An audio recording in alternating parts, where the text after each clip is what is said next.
dears, and welcome back to my corner of the internet. I'm Shannon, and tonight we're going to be reading 2 more chapters of Emily of New Moon. We're going to be reading chapters 25 and 26. If you're new to this series, I've got a whole playlist on my channel. You can go and start with chapter 1 and listen all the way through, or else you can just pop in and listen to these 2 chapters for today and just enjoy some quiet time hearing a story being read. I'm able to do this because of Project Gutenberg. That's a website that sort of brings together all books that are in the public domain once they reach a certain age. I believe it's 70 years old. And this is one of those books. So let's get on into it. Chapter 25 is She Couldn't Have Done It. Great Aunt Nancy and Caroline Priest were wont to color their gray days with the remembered crimsons of old. Long past delights and merrymakings, but they went further than this and talked over any number of old family histories before Emily, with a total disregard of her youth. Loves, births, deaths, scandals, tragedies, anything that came into their old heads. Nor did they spare details. Aunt Nancy reveled in details. She forgot nothing. And sins and weaknesses that death had covered and time shown mercy to, were ruthlessly dragged out and dissected by this ghoulish old lady. Emily was not quite certain whether she really liked it or not. It was fascinating, it fed some dramatic hunger in her, but it made her feel unhappy somehow, as if something very ugly were concealed in the darkness of the pit they opened before her innocent eyes. As Aunt Laura had said, her youth protected her to some extent, but it could not save her from a dreadful understanding of the pitiful story of Ilse's mother, on the afternoon when it seemed good to Aunt Nancy to resurrect the tale of anguish and shame.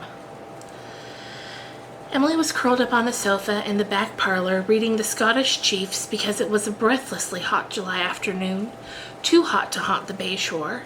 Emily was feeling very happy. The Wind Woman was ruffling over the big maple grove behind the grange, turning the leaves until every tree seemed to be covered with strange, pale, silvery blossoms. Fragrances drifted in from the garden. The world was lovely. She had a letter from Aunt Laura saying that one of Saucy Sal's kittens had been saved for her. Emily had felt when Mike II died that she would never want another cat. But now she found she did. Everything suited her very well. She was so happy that she should have sacrificed her dearest possession to the jealous gods, if she had known anything about the old pagan belief. Aunt Nancy was tired of playing solitaire. She pushed the cards away and took up her knitting. "Emily," she said, "has your Aunt Laura any notion of marrying Dr. Burnley?" Emily recalled thus abruptly, from the field of Bannockburn, looked bored. Blairwater gossip had often asked or hinted this question, and now it met her in Priest Pond. "No, I'm sure she hasn't," she said. "Why, Aunt Nancy, Dr. Burnley hates women." Aunt Nancy chuckled. "Thought perhaps he'd gotten over that. It's 11 years now since his wife ran away. Few men hold to one idea for anything like 11 years, but Alan Burnley always was stubborn in anything, love or hate. He still loves his wife, and that's why he hates her memory and all other women." "I never heard the rights of her story," said Caroline. "Who was his wife?"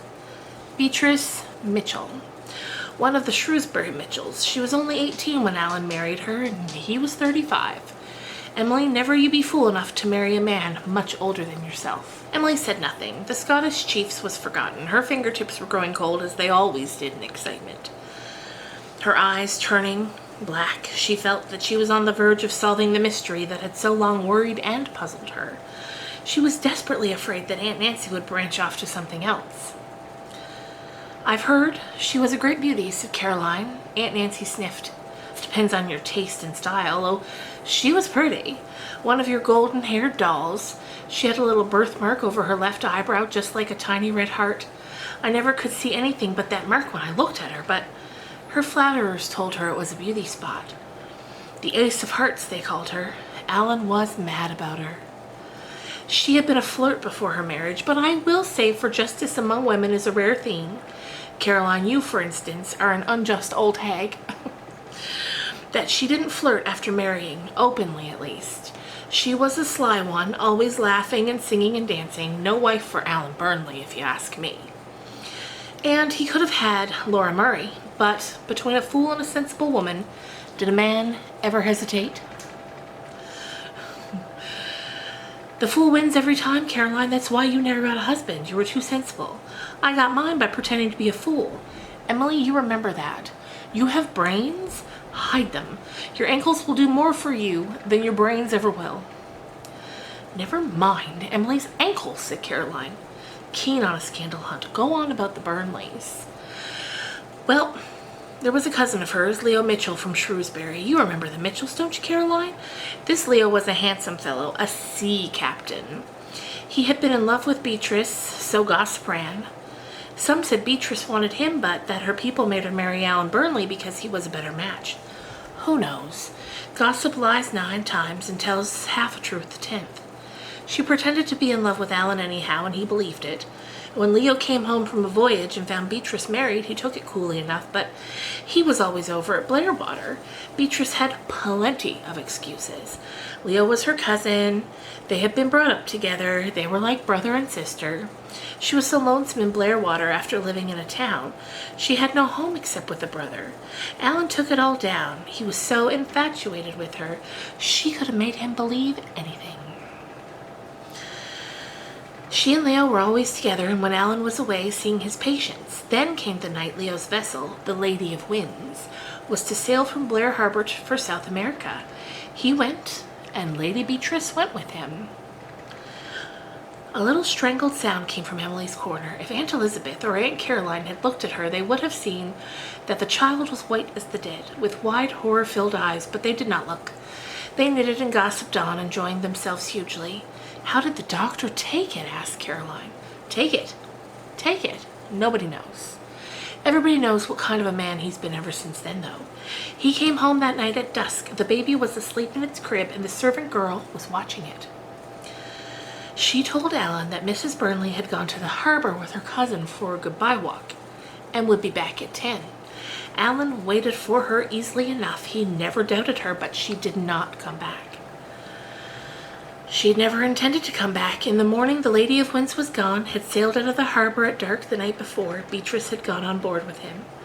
That was all anybody knew. Alan Burnley said nothing beyond forbidding her name to ever be mentioned in his hearing again. But the Lady of the Winds was lost with all on board, and that was the end of that elopement, and the end of Beatrice with her beauty and her laughter and her ace of hearts. But not the end of the shame and the wretchedness she brought to her home, said Caroline. I'd tar and feather such a woman. Nonsense. If a man can't look after his wife, if he blinds his own eyes, mercy on us, child. What is the matter? For Emily was standing up, holding out her hands as if pushing some loathy thing from her.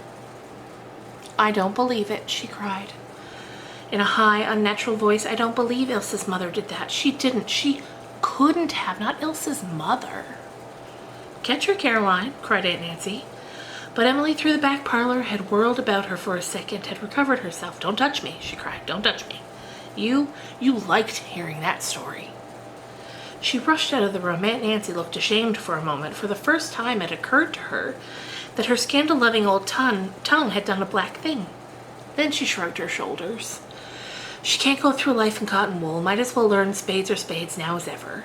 I would have thought she'd have heard it all long ago in Blairwater with gossip as it is.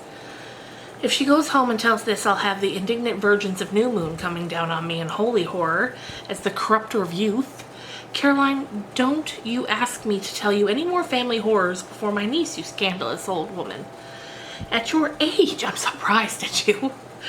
Aunt Nancy and Caroline returned to their knitting and their spicy reminiscences, and upstairs in the pink room, Emily lay face downwards on her bed and cried for hours. It was so horrible. Ilse's mother had run away and left her little baby. To Emily, that was the awful thing, the strange, cruel, heartless thing that Ilse's mother had done. She could not bring herself to believe it. There was some mistake somewhere. There was. Perhaps she was kidnapped, said Emily, trying desperately to explain it. She just went on board to look around, and he weighed at anchor and carried her off. She couldn't have gone away on her own accord and left her dear, sweet little baby. The story haunted Emily in good earnest. She could think of nothing else for days. It took possession of her and worried and gnawed at her with an almost physical pain. She dreaded going back to New Moon and meeting Ilsa with this consciousness of a dark secret which she must hide from her. Ilsa knew nothing. She had asked Ilsa once where her mother was buried, and Ilsa said, "I don't know. At Shrewsbury, I guess. That's where all the Mitchells are buried." Emily wrung her slim hands together. She was as sensitive to ugliness and pain as she was to beauty and pleasure. And this thing was both hideous and agonizing, yet she could not keep from thinking about it day and night. Life at Wither Grange suddenly went stale. Aunt Nancy and Caroline all at once gave up talking family history, even harmless history. And it was a painful repression for them. They did not encourage her hanging around. Emily began to feel that they were glad when she was out of hearing, so she kept away and spent most of her days wandering on the bay shore. She couldn't compose any poetry. She couldn't write in her Jimmy book. She could not even write to her father. Something seemed to hang between her and her old delights. There was a drop of poison in every cup. Even the filmy shadows on the great bay, the charm of its fir-hung cliffs and its little purple islets that looked like outposts of fairyland, could not bring her to the old, fine, careless rapture. She was afraid she could never be happy again, so intense had been her reaction to her first revelations of the world's sin and sorrow. And under it all persisted the same incredulity. Ilsa's mother couldn't have done it, and the same helpless longing to prove she couldn't have done it. But how could it be proved? It couldn't. She had solved one mystery, but she had stumbled into an even darker one. The reason why Beatrice Burnley had never come back on that summer twilight of long ago. For all the evidence of facts to the contrary notwithstanding, Emily persisted in her secret belief that whatever the reason was, it was not that she had gone away in the Lady of the Winds, when that doomed ship sailed into the starlit wonder of the Gulf beyond Blair Harbor. Chapter 26, On the Bay Shore. I wonder, thought Emily, how much longer I have to live. She had prowled that evening further down the bay shore than she had ever gone before. It was warm, windy evening. The air was thick and sweet, the bay a misty turquoise. That part of the shore whereupon she found herself seemed as lonely and virgin as if no human foot had ever trodden it, save for a tiny tricksy path, slender as red thread and bordered by great green velvety sheets of moss that wound in and out of the big firs and scrub spruces. The banks grew steeper and rockier as she went on, and finally the little path vanished altogether in a plot of bracken. Emily was just turning to go when she caught sight of a magnificent spray of farewell summer growing far out on the edge of the bank. She must get it. She had never seen farewell summers of so dark and rich a purple. She stepped out to reach them. The treacherous mossy soil gave way under her feet and she slid down the steep slope. Emily made a frantic attempt to scramble back, but the harder she tried, the faster went the landslide, carrying her with it. In a moment, it would pass the slope and go over the brink of the rocks, straight to the boulder-strewn shore 30 feet below. Emily had a dreadful moment of terror and despair. And then she found that the clump of mossy earth, which had broken away, had held on to a narrow ledge of rock, half hanging over it, and she was lying on the clump. It seemed to her that the slightest movement on her part would send it over, straight to the cruelest boulders underneath. She lay very still, trying to think, trying not to be afraid. She was far, far away from any house. Nobody could hear her if she screamed, and she didn't even dare to scream lest the motion of her body dislodge the fragment on which she lay. How long could she lie there motionless? Night was coming. Aunt Nancy would grow anxious when the dark fell and would send Caroline to look for her, but Caroline would never find her. Nobody would ever think of looking for her here, so far away from the Grange, in the spruce barrens of the lower bay. To lie there alone all night? To fancy the earth was slipping over, waiting for help that would never come, Emily could hardly restrain a shudder. She had faced death once before, or thought she had, on the night when Lofty John had told her she had eaten the poisoned apple. But this was even harder, to die here, all alone, far away from home. They might never know what had become of her. never find her. The crows or the gulls would pick her eyes out. She dramatized the thing so vividly that she almost screamed with the horror of it. She would just disappear from the world as Ilse's mother had disappeared. What had become of Ilse's mother? Even in her own desperate plight, Emily asked herself that question. And she would never see dear New Moon again, and Teddy and the dairy and the tansy patch, and Lofty John's bush and the mossy old sundial and her precious little heap of manuscripts on the sofa shelf in the garret. I must be very brave and patient, she thought. My only chance is to lie still, and I can pray in my mind. I'm sure God can hear thoughts as well as words. It's nice to think he can hear me if nobody else can. Oh, God, Father's God, please work a miracle and save my life, because I don't think I'm fit to die yet, because my not being on my knees, you can see I can't move. And if I die, please don't let Elizabeth find my letter bills. Please let Aunt Laura find them. And please don't let Caroline move out the wardrobe when the house cleans, because then she would find my Jimmy book and read what I wrote about her. Please forgive all my sins, especially not being grateful enough and cutting a bang. And please don't let Father be very far away. Amen. Then, characteristically, she thought of a postscript. Oh, and please let somebody find out that Ilse's mother didn't do that. She lay very still. The light on the water began to turn warm gold and rose. A great pine on a bluff in front of her overflowed in a crest of dark boughs against the amber splendor behind it. A part of the beauty of the world that was slipping away from her. The chill of the evening Gulf breeze began to creep over her. Once a bit of earth broke off at a side and went down. Emily heard the thud of the little pebbles in it and the boulders below, and the portion upon which one of her legs lay was quite loose and pendant also, and she knew it might break off too at any moment. It'd be very dreadful to be there when it got dark. She could see the big spray of farewell summer that had lured her to her doom, waving unplucked above her, wonderingly purple and lovely. Then beside it she saw a man's face looking down at her. She heard him say, "My God," softly to himself. She saw that he was slight and that one shoulder was a trifle higher than the other. This must be Dean Priest, Jack Bar Priest. Emily dared not call him that. She lay still, and her great gray purple eyes just said, "Save me." "How can I help you?" said Dean Priest hoarsely, as if to himself. "I can't reach you, and it looks as if the slightest touch would send broken earth over the brink. I must go for a rope, and to leave you here alone, like this. Can you wait, child?" "Yes," breathed Emily. She smiled at him to encourage him. The little soft smile that began at the corners of her mouth and spread over her face. Dean Priest, for the rest of his life, never forgot that smile. And the steadfast child eyes looking out through it from the little face that seemed so near to the brink. "I'll be as quick as I can," he said. "I can't go very fast, but I'm lame, as you can see, but don't be frightened. I'll save you. I'll leave my dog to keep you company. Here, Tweed." He whistled. A great tawny gold dog came in sight. "Sit right there, Tweed, till I come back. Don't stir a paw. Don't wag a tail. Talk to her only with your eyes."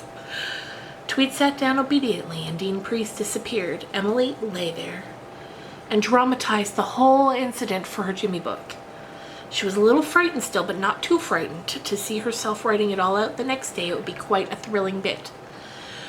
She liked to know the big dog was there. She was not so learned in lore of dogs as in lore of cats, but he looked very human and trusty, watching her with great kind eyes. A great kitten was an adorable thing, but a great kitten would not have sat there and encouraged her. "I believe," thought Emily, "that a dog is better than a cat when you're in trouble." It was half an hour before Dean Priest returned. "Thank God you haven't gone over," he muttered. "I hadn't to go as far as I feared. I found a rope in an empty boat up shore and took it. And now if I drop the rope down to you, are you strong enough to hold it while the earth goes and then hang on while I pull you up?" "Well, I'll try," said Emily. Dean Priest knotted the loop at the end and slid it down to her, and then he wound the rope around the trunk of a heavy fir. "Now," he said. Emily said inwardly, "Dear God, please," and caught the swaying loop. The next moment the full weight of her body swung from it, for at her first movement the broken soil beneath her slipped down, slipped over. Dean Priest sickened and shivered. Could she cling to the rope while he pulled her up? Then he saw she had got a little knee-hold on the narrow shelf. Carefully he drew on the rope. "I've got it," she said jubilantly, and then she remembered her manners. "I'm so obliged to you. You saved my life, and I think I'll sit down a moment. My legs feel funny and trembly." Emily sat down all at once, more shaky than she had been all through the danger. Dean Priest leaned against the gnarled old fir. He seemed trembly too.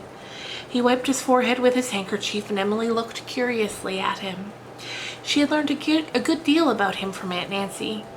Casual remarks, not always good-natured remarks, for Aunt Nancy did not wholly like him, it seemed. She always called him Jarback rather contemptuously, while Caroline called him Dean. Emily knew he had been to college, that he was 36 years old, which to Emily seemed very old indeed, and well off, that he had a malformed shoulder and limped slightly, that he cared for nothing save books, nor ever had, and that he lived with an older brother, and traveled a great deal, and that the whole Priest clan stood somewhat in awe of his ironic tongue. Aunt Nancy called him a cynic. Emily didn't know what a cynic was, but it sounded interesting. She looked him over carefully and saw that he had delicate pale features and tawny brown hair. His lips were thin and sensitive, with a whimsical curve. She liked his mouth. Had she been older, she would have known why, because he connoted strength and tenderness and humor. In spite of his twisted shoulder, there was about him a certain aloof dignity of presence, which was characteristic of many of the priests and which was often mistaken for pride. The Green Priest's eyes that were peering and uncanny in Caroline's face, and impudent in Jim Priest, were remarkably dreamy and attractive in his. "Well, do you think me handsome?" he said, sitting down on another stone and smiling at her. His voice was beautiful, musical, and caressing. Emily blushed. She knew staring was not etiquette, but she didn't think him at all handsome. So she was very thankful that he didn't press his question, but asked another. "Do you know who your nightly rescuer is?"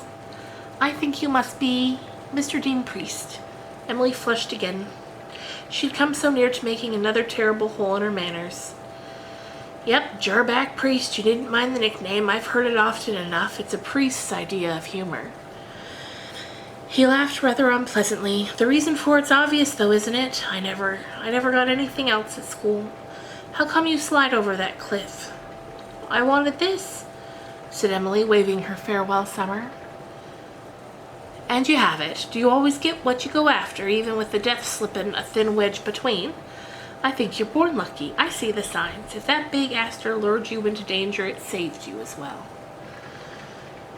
For it was through stepping over it to investigate that I saw you. Its size and color caught my eye. Otherwise, I would have gone on, and you... What would have become of you? Whom do you belong to that you are let risk your life on these dangerous banks? What's your name, if you have a name?" "I begin to doubt you. I see you have pointed ears. Have I been tricked into meddling with fairies?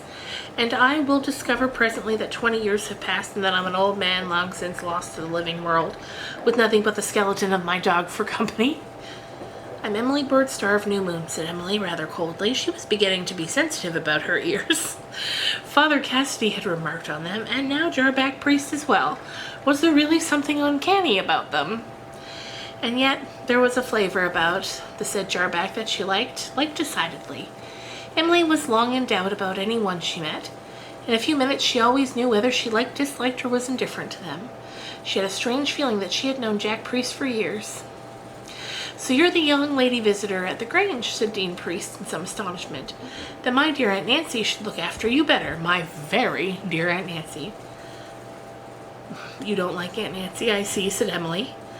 "What's the use of liking a lady who won't like me? You've probably discovered by this time that my lady aunt detests me." "Oh, I don't think it's as bad as that," said Emily. "She must have some good opinions about you. She says you're the only priest who will ever go to heaven." "She doesn't mean that as a compliment," he said. "Whatever you and your innocence believe it to be, and you're Douglas Starr's daughter. I knew your father. We were boys together at Queen's Academy. We drifted apart after we left it. He went into journalism, I to McGill, but he was the only friend I had at school, the only boy who would bother himself about Jarback Priest, who was lame and hunchbacked and couldn't play football or hockey. Emily Birdstar. Star should be your first name." You look like a star. You have a radiant sort of personality shining through you. Your proper habitat should be in the evening sky just after sunset, or in the morning sky just before sunrise. Yes, you'd be more at home in the morning sky. I think I shall just call you Star. Do you mean that you think me pretty? Asked Emily directly. Why, it hadn't occurred to me to wonder whether you were pretty or not. Do you think a star should be pretty? Emily reflected. No, she said finally. That word doesn't suit a star. I perceive you are an artist in words. Of course it doesn't. Stars are prismatic, palpitating, elusive. It's not often we find one made flesh and blood. I think I'll wait for you. Oh, I'm ready to go now, said Emily, standing up. No, that's not what I meant. Never mind. Come along, Star. If you don't mind walking a bit slowly, I'll take you back from the wilderness at least. I don't know that I'll venture to Wither Grange tonight. I don't want Aunt Nancy to take the edge off you. And so you don't think me handsome? I didn't say so, cried Emily. Not in words, but I can read your thoughts, Star. It won't ever do to think anything you don't want me to know. The gods have given me that gift, when they kept back everything else I wanted. You don't think me handsome, but you think me nice. Do you think you're pretty yourself? A little, since Aunt Nancy lets me wear my bang. Jack Priest made a grimace. Don't call it by such a name. It's a worse name even than bustle. Bangs and bustles, they hurt me. I like that black wave breaking on your white brows, but don't call it a bang ever again. It's a very ugly word. I'd never use it in my poetry, of course. Whereby Dean Priest discovered that Emily wrote poetry, he also discovered pretty nearly everything else about her in that charming walk back to Priest Pond, in the fur-scented dusk, with Tweed walking between them, his nose touching his master's hand softly every now and again, while the robins in the trees above them whistled blithely in the afterlight. With 9 out of 10 people, Emily was secretive and reserved. But Dean Priest was sealed of her tribe, and she divined it instantly. He had a right to the inner sanctuary, and she yielded it unquestioningly. She talked to him freely. Besides, she felt alive again. She felt the wonderful thrill of living again. After that dreadful space when she had seemed to hang between life and death, she felt as if she wrote to her father afterwards, as if a little bird was singing in my heart, and oh, how good the green sod felt under her feet. She told him all about herself and her doings and beings. Only one thing she did not tell him, her worry over Ilse's mother, that she could not speak to anyone. Aunt Nancy need not have been frightened that she would carry tales to New Moon. I wrote a whole poem yesterday when it rained and I couldn't get out. She said it began, I sit by the western window that looks on Malverland Bay. And I'm not to hear the whole of it, asked Dean, who knew perfectly well that Emily was hoping he would ask it. Emily delightedly repeated the whole poem when she came to the 2 lines she liked the best. Perhaps in those wooded islands, that gem the proud bay's breast. She looked up sidewise at him to see if he admired them, but he was walking with his eyes cast down and an absent expression on his face. She felt a little disappointed. He said when she'd finished. You're 12, didn't you say? When you're 10 years older, I shouldn't wonder, but let's not think of it. Father Cassidy told me to keep on, cried Emily. There was no need of it. You would keep on anyhow. You have the itch for writing born in you. It's quite incurable. What are you going to do with it? I think I shall be either a great poetess or a disgruntled novelist. Or distinguished novelist, not disgruntled. Or a distinguished novelist, said Emily reflectively. Having only to choose, remarked Dean dryly. Better be a novelist. I hear it pays better. What worries me about writing novels, confided Emily, is the love talk in them. I'm sure I'll never be able to write it. I've tried, and I can't think of anything to say. Don't worry about that. I'll teach you someday, said Dean. Will you really? Emily was very eager. I'll be so obliged if you will. I think I can manage everything else very nicely. It's a bargain then. Don't forget it, and don't go looking for another teacher, mind. What do you find to do in the Grange besides writing poetry? Are you never lonesome with only 2 old survivals? No, I enjoy my own company. You would. Stars are said to dwell apart anyhow, sufficient unto themselves, in their own light. Do you really like Aunt Nancy? I do, she said. She's kind to me. She doesn't make me wear sunbonnets, and she lets me go barefoot in the forenoons, but I have to wear my button boots in the afternoon, and I hate button boots.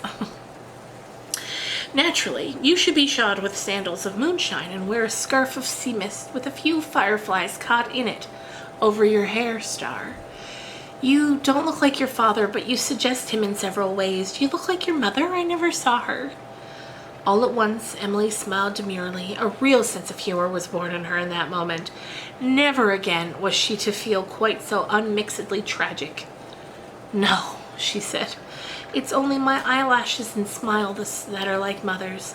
But I've got father's forehead and Grandma Star's hair and eyes and great Uncle George's nose and Aunt Nancy's hands and Cousin Susan's eyebrows." Dean Priest laughed. "A rag bag, as we all are," he said, "but your soul is your own. And fire new, I'll swear to that."